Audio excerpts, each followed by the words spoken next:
In 1624, William Tucker was the first person of African descent born in the 13 British colonies. Yes, that's right. He was the first African American of record in what would later become the United States. Now, the moment we've all been waiting for, introducing designer Christopher Hawkins and his line, William Tucker.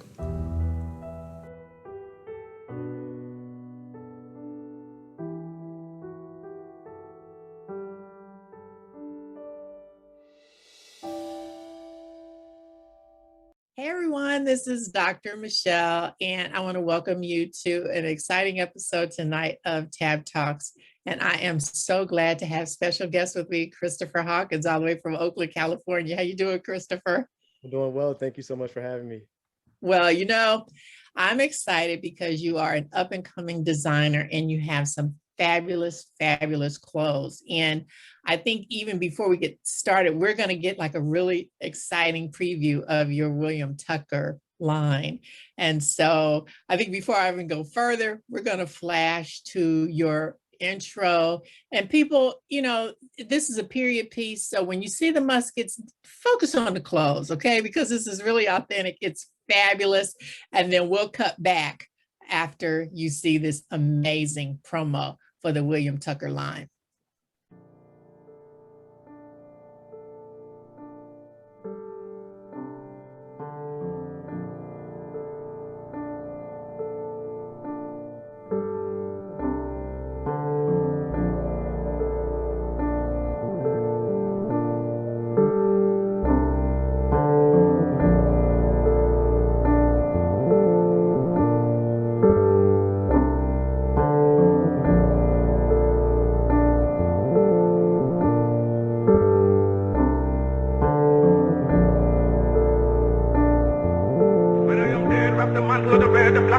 Around me, for in the new life I shall rise up with God's wisdom blessing to lead the millions up the heights of the triumph that you well know. Look for me in a whirlwind or a storm. Look for me all around you, for with God's grace I shall come back with countless millions of black men and women who have died in America, those who have died in the West Indies, and those who have died in Africa to aid you in the fight for liberty, freedom, and life.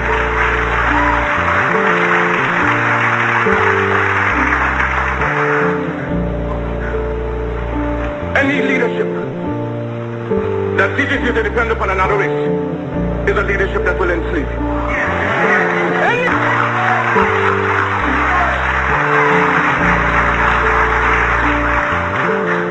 We have prayed to God for vision and for leadership. And He has given us our universal vision. A vision that will not limit our possibilities to America.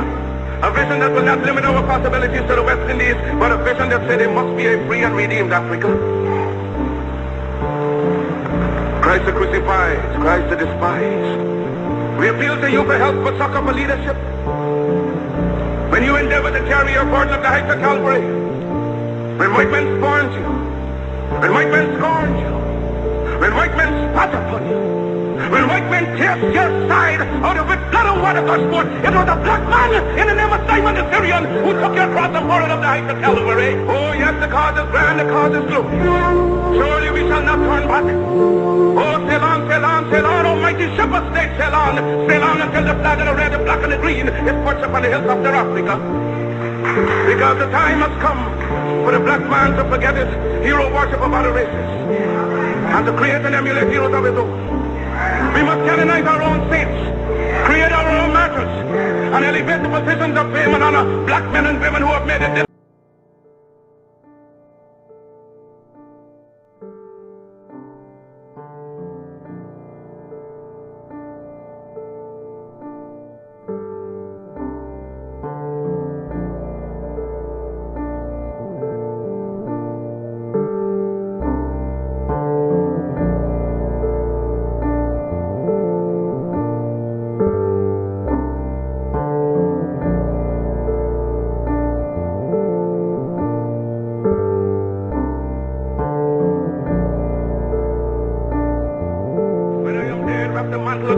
grass and the green around me. For in the new life I shall rise up with God's strength and blessing to lead the millions up the heights of the triumph that you well know. Look for me in a whirlwind or a storm. Look for me all around you. For with God's grace, I shall come back with countless millions of black men and women who have died in America, those who have died in the West Indies, and those who have died in Africa to aid you in the fight for liberty, freedom, and life.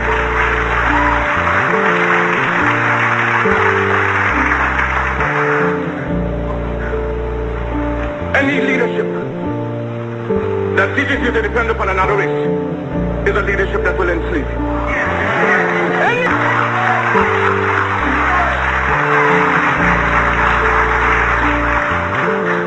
We have prayed to God for vision and for leadership. And He has given us our universal vision. A vision that will not limit our possibilities to America. A vision that will not limit our possibilities to the West Indies, but a vision that said there must be a free and redeemed Africa. Christ the crucified, Christ the despised. We appeal to you for help, for succor, for leadership. When you endeavor to carry your burden up the heights of Calvary, when white men scorned you, when white men scorned you, when white men spat upon you, when white men pierced your side out of which blood and water gushed forth, it was a black man in the name of Simon the Syrian who took your cross and bore it up the heights of Calvary. Oh yes, the cause is grand, the cause is glory. Surely we shall not turn back. Oh, sail on, almighty ship of state, sail on until the flag of the red, the black, and the green is perched upon the hills of their Africa. Because the time has come for the black man to forget his hero worship of other races and to create and emulate heroes of his own. We must canonize our own saints, create our own martyrs, and elevate the positions of fame and honor black men and women who have made a distinct contribution to our racial history. Sojourner Truth is worthy of a place of sainthood alongside of Joan of Arc. Christopher Hawkins and George William Gordon are entitled to the halo of martyrdom with no less glory than the martyrs of any other race. Toussaint Louverture's brilliancy as a soldier or a statesman outshone that of any other people, hence he's entitled to the highest place as a hero among men. Because Africa's created millions and countless millions of black men and women in war and peace, whose luster and bravery outshone that of any other people. So why not see good and perfection in ourselves?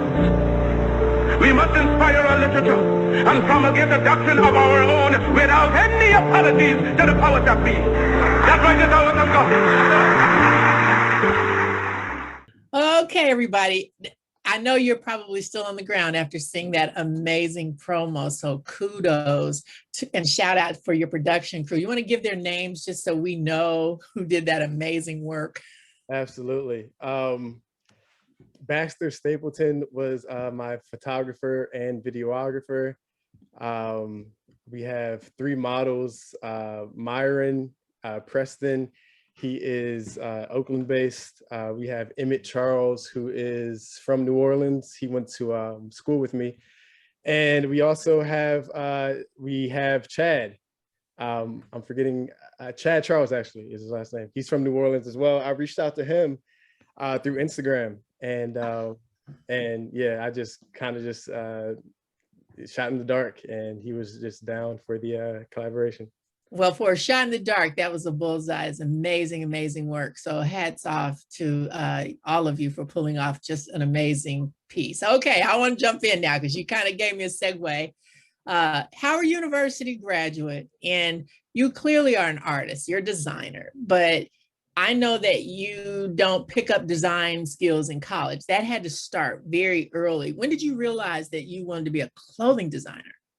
Yeah, I think I've always had a passion for clothing. I had an apprenticeship with a tailor in Washington, D.C., whereabouts I'm from Maryland, right outside of D.C. But since probably high school, I knew that I was interested in clothing. And right before I went into college, I started to have an apprenticeship with this tailor.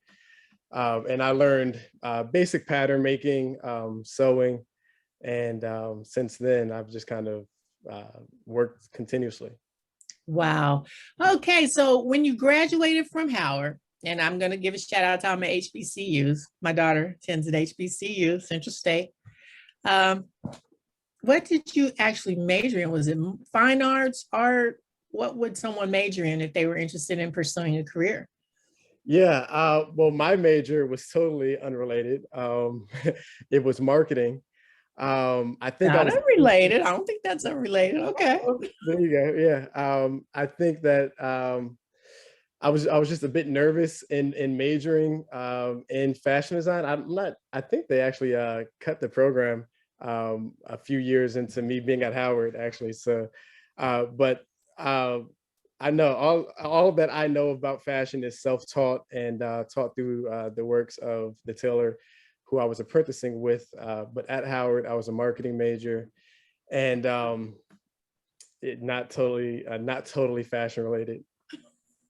Okay. So this is God-given talent then that you have. Okay. So you told me you're from Oakland. Okay, give me how you left Howard, DC area, and ended up in Oakland. Yeah, so I'm from Maryland. I moved to Oakland in 2017 for a job opportunity. And from there, I really was I knew that I wanted to produce my second collection. So I graduated Howard in 2014. I moved to New York immediately afterwards. And from there, or in New York, I actually released my first collection. It was called Modern Revolutionaries. And that collection is viewable on my website. It's focuses primarily on men's trousers.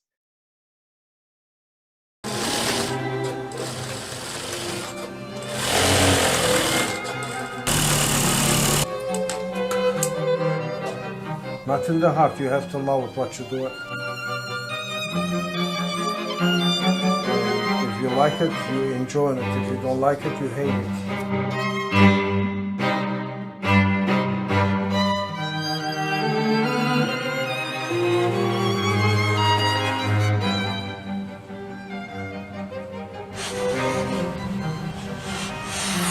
Seni şeye alıyorlar filme, konuş da Türkçe duysunlar.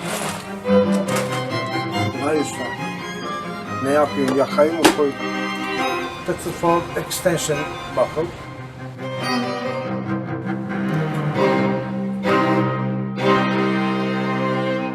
And from New York, I had a fashion show. It was really just like, it was very ambitious. And I'm just kind of proud of myself for being able to pull that out.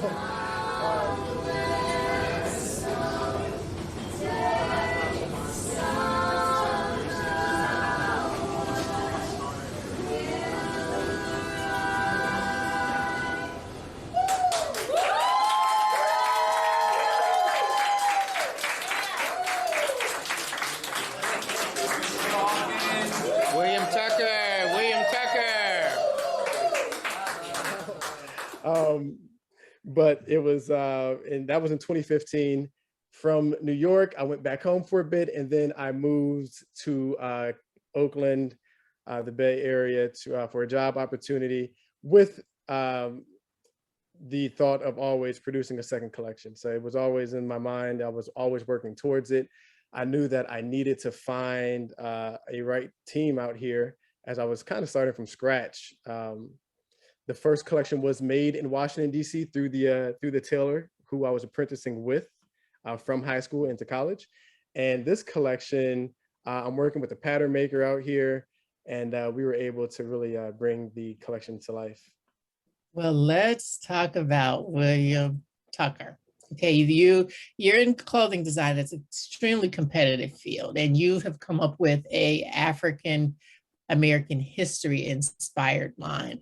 Can you share the connection with the audience so they understand what inspired your line? Yeah, I think just the history, as you said, of Black folks throughout the diaspora, particularly through my experience, obviously as a Black person in America. It is what I would describe as a revolutionary experience in nature. I think that any folks who were given the deck of cards that we were given and able to persevere throughout years, centuries of oppressive systems is are revolutionaries.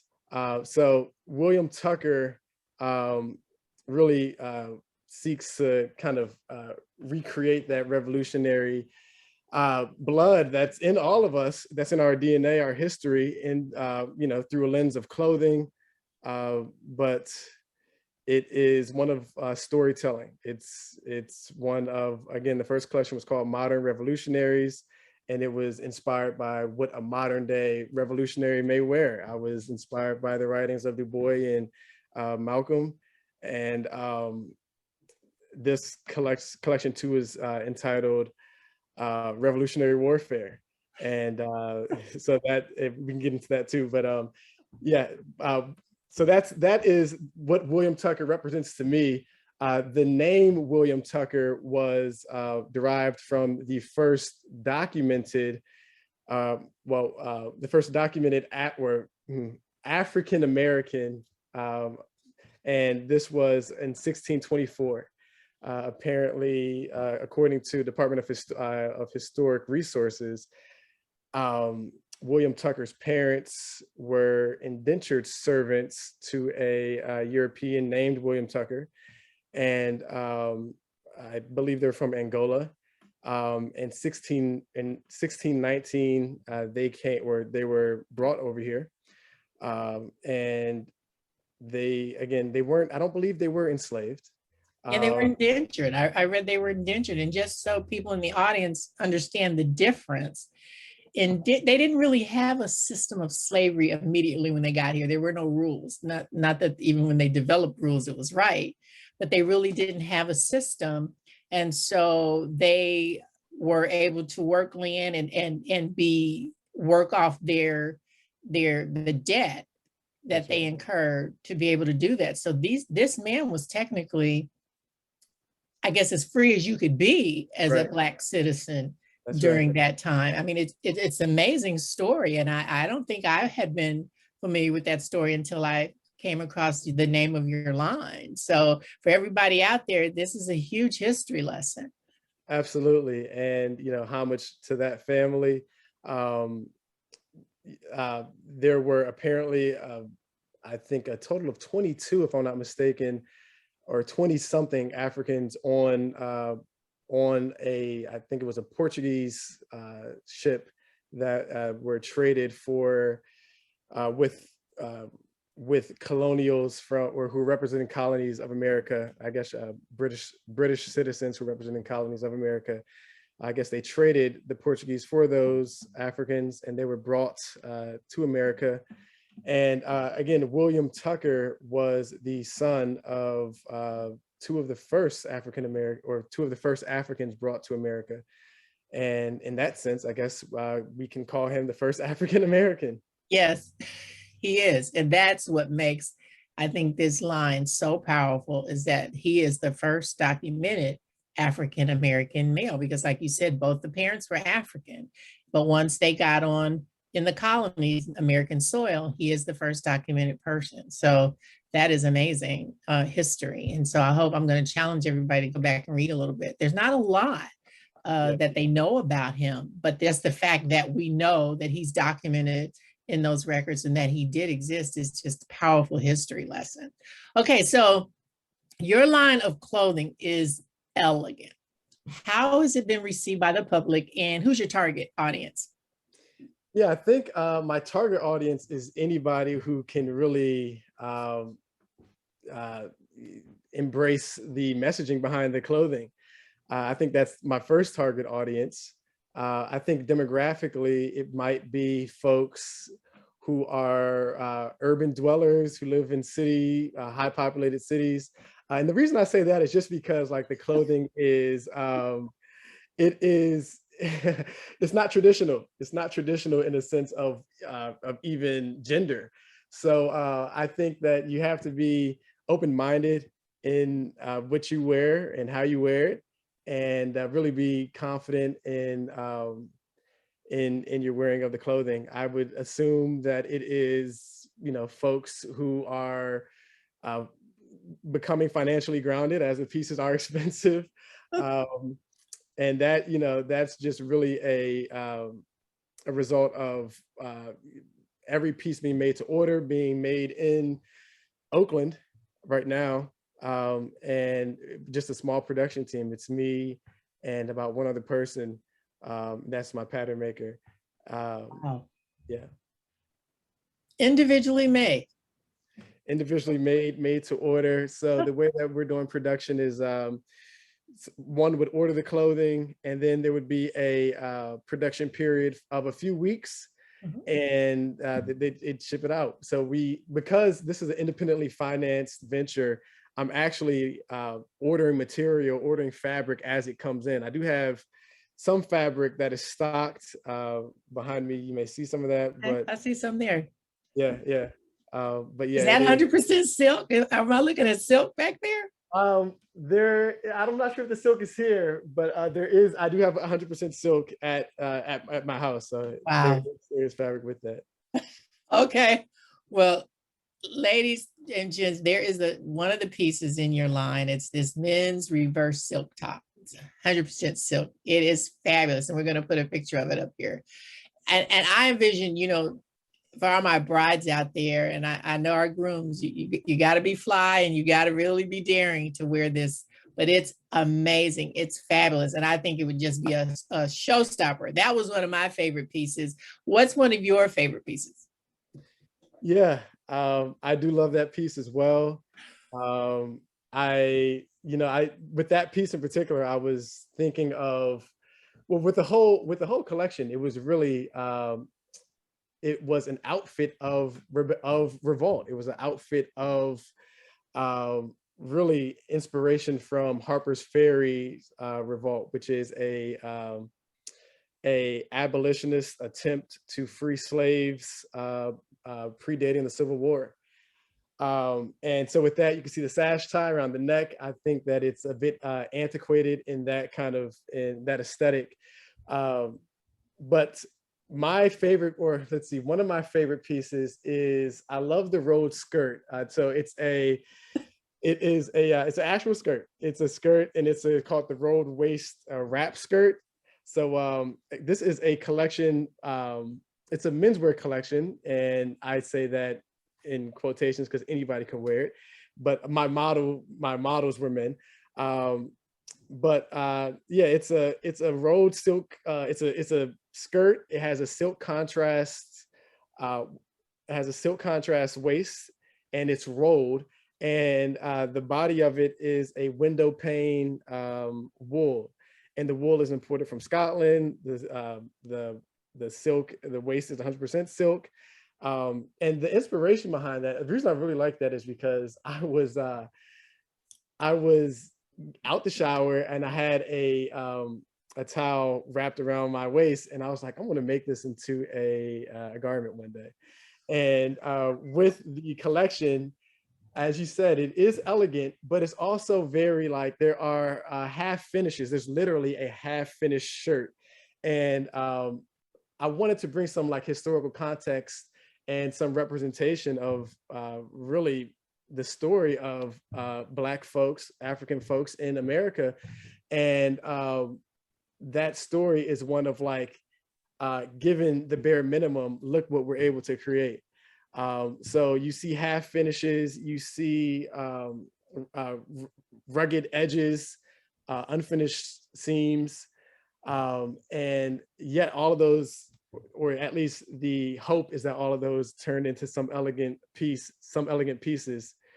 But that skirt in particular, I really enjoyed because it was one that I set out to make. I think it was one of the first pieces I set out to make. It interprets a towel, and if you look at images from that time period, from those folks who were enslaved, you're seeing that they're given the bare minimum in terms of garments. And that I actually saw fabric that kind of just wrapped around the waist, and it was what it was. And and that was my interpretation of that silk. Wow. You say marketing major, but you really sound like you're a history major too. Okay, now you're going to describe for us 2 or 3 pieces from your collection, and we'll certainly put these up so that people can see them, but can you kind of walk us through what those pieces are? So I'm gonna start off with the single shoulder knit top. It is a asymmetrical sheer knit top in slub white. And when we say slub, it's just a kind of a pattern of white that it's really hard to explain. But if you go to my website, you can view it. It's really that half shirt that I was just describing to you. It's one sleeve here, and then it's a pleated shoulder. So it's literally a half shirt. Again, Okay. drawing relevancy towards, the concept of the collection of historical interpretation of what those Africans, of what enslaved folks were given as clothing during that time. All right, so my second piece, and this is actually a set. It's a silk cutout blazer, as well as the silk tuxedo stripe culottes. And both of those are Dupiani silk. Dupiani just being the weave of silk of the fabric. And it creates a kind of like wavy effect. It's an unstructured blazer, but the really cool part about this blazer is that it has cutout at the shoulders, and the strap is adjustable, or functional, meaning that there are actual that you can actually like disconnect it, and it can act as like a one shoulder blazer. It's a very fashion forward piece. The sleeves are elongated, and the sleeves are also functional, meaning that they can button up, or you can button them or unbutton them as you please. And the bottom to that is a silk tuxedo stripe culottes, which again, Dupiani silk, except for the tuxedo stripe going down the left leg. And the really cool part about these pants or culottes is that they are functional from the side. So you would actually, there are like oversized horn buttons that you would unbutton or button to take on and off. There is no fly, and the belt, there are belt loops. The idea of the belt loops was to shoot it with like a silk sash tie.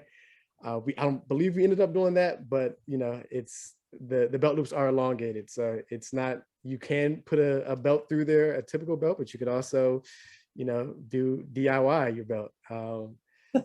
Yeah, so I think those are my three favorite pieces within the collection. Wow. Very amazing pieces. Amazing pieces. Wow. I think one of the cool things about this second collection, that what it did for me personally, aside from releasing something that I'm passionate about, it had me do research and really seek what revolutionary tradition means to me.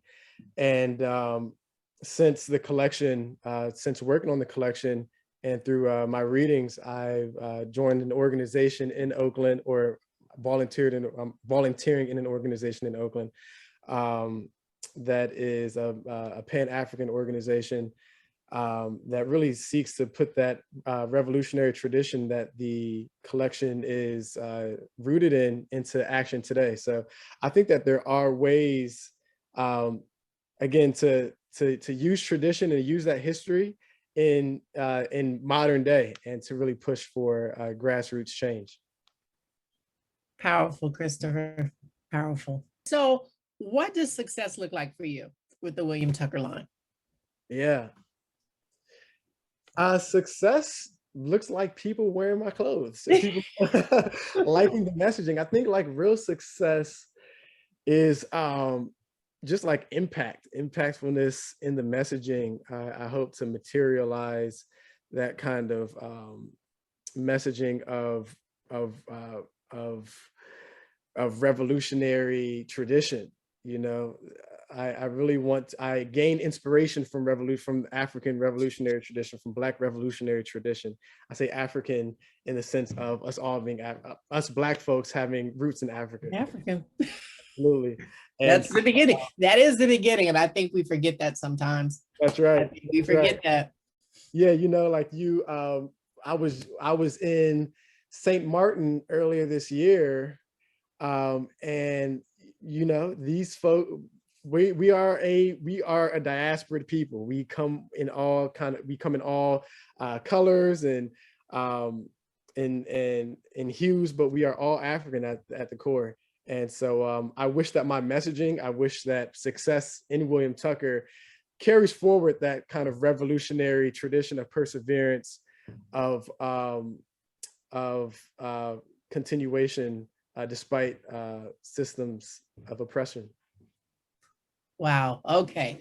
So I know we saw just a few pieces of your line, but how can people get to your website? We're going to put your website address up there. What's your website? Yeah, the website is called williamtucker.us. You can also reach out or follow me on Instagram at William Tucker. The website I am very proud of. I just want to speak on that briefly.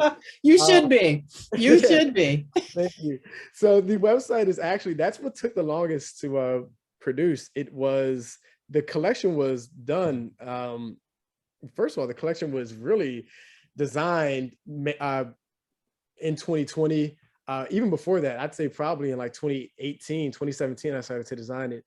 And the photo shoot was done in Maurepas, Louisiana. You asked me a question at the beginning of the production team. I have to shout out Jared. There is a swamp tour that he hosts. I've reached out to him on Airbnb, and he was just more than helpful. And that's where we shot that photo shoot, in Maurepas, Louisiana, right outside of New Orleans, about an hour. And it was literally in the swamps. We were we were on the boat. They dropped us off on land, and then we took photos, went back on the boat, changed clothes. On the website, what we're seeing is the model Myron superimposed onto shots that were taken in that swampland in Maurepas, Louisiana. The website took about a year to complete, but it was designed very specifically. I knew exactly what I wanted to do, and it is hard working with folks. I think within like the freelance trade, you're kind of working on it when you don't have a big budget. You got to do what you got to do to see that the vision comes complete, and sometimes that requires just elongated communication. And working on other people's time. But yeah, the website, williamtucker.us, Instagram at William Tucker. And the name of the swamp tour came to me is Beyond the Bayou Tour. It serves, again, Maurepas, Louisiana, and right outside of New Orleans. Beautiful. Well, Christopher, I always give my guests the last word. What do you want us to know, the world to know about you, your line? Just, what words of wisdom do you want to give somebody that's a designer that's sitting there watching you now saying, wow, you're just like living your dream? Yeah. I think it wouldn't be possible unless you really loved the process of doing it. I think that's the main thing. I think that, it is a struggle to kind of venture off and attempt to do anything outside of a 9-to-5. Like, this is not I have a job, and this is not what's bringing in the income at the moment, but hopefully it does. But it is, if I did not love the process of getting there, then I would have never reached it. So I think in anything that we do, we have to find meaning in it. Beyond financial gain, I think we have to find meaning in it, and we have to really enjoy the process of what we're creating, because the product is, the product, you release it and it's accepted into the world, or it's not, and it's there. But all of the time from thought to materializing it is the hard work, and that's just love what you do. Well, Christopher, I want to thank you for sharing your line with us. I think the William Tucker line is fabulous. And I know that once our guests and our audience have an opportunity to look at it, and brides, I'm telling you, you got to look at that men's silk reverse top. Oh, it's a showstopper. I'm telling you, I'm telling you. Thank you. So that's kind of my red alert shirt, everybody. But I'm sure that we're going to be hearing a lot more about your line, about your name. And I just appreciate you coming on Tap Talks to share your journey with us. And you're right, hard work and just having the passion for what you do, success is going to be there. Even if it's just looking in the mirror knowing I created something and that's mine. I did that.